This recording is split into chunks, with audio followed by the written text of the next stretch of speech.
G.I.Jolie here. I am here at Motor City Comic Con with Kasey Pierce, or she's better known, Kosmic Kasey. How are you doing today, Kasey? I'm doing excellent. How are you?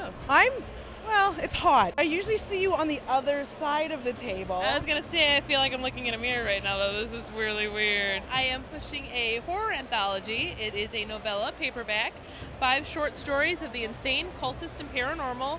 Sort of a Clive Barker meets Twilight Zone. So if you're into anything dark and savage like that, you would enjoy this. How's the reception been to your compilation?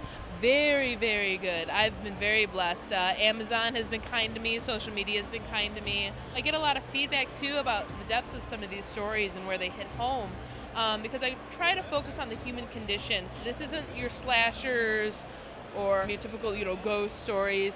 These are stories that just are based on my biggest fears, too. A lot of my fears are catalysts for these stories. For instance, His Majesty is one that people ask about all the time. It's about a woman who is trying to preserve her husband's majesty. Unfortunately, he's passed away, but she's trying to keep him any way she can in a moment of desperation. People ask me about that all the time. Where did you get the inspiration from that? I'm like, my mother was diagnosed with brain cancer for a second time.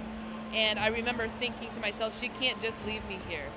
And that feeling of desperation was a catalyst for a horror story. It's pretty dark and savage. Actually, I would recommend nobody under 17 purchase this book. But yeah, and I did not make the Clive Barker comparison. Actually, 4 other people did. And I wasn't shooting for that, but at the same time, I'm overwhelmingly flattered. So yes, I'm very blessed in that regard. You write prose, everyone's an illustrator around you. Do you find that to be a challenge in selling your book or marketing yourself? Yes, absolutely. At the same time, there's advantages and disadvantages. The disadvantages that most people here are looking for more of a graphic novel. They'll thumb through it, put it down. But here's the thing. If you pick up a comic or a graphic novel, if immediately your eye is not appeased by the illustrations, you'll put it down no matter what the person pitching it says. However, you are not going to read a whole short story in front of me. Not that I'm lying, but you will believe what I tell you.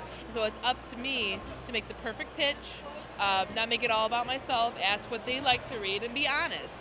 And that's really helped me in a big way. Thank you very much for speaking to us today. Okay, excellent. There you have it.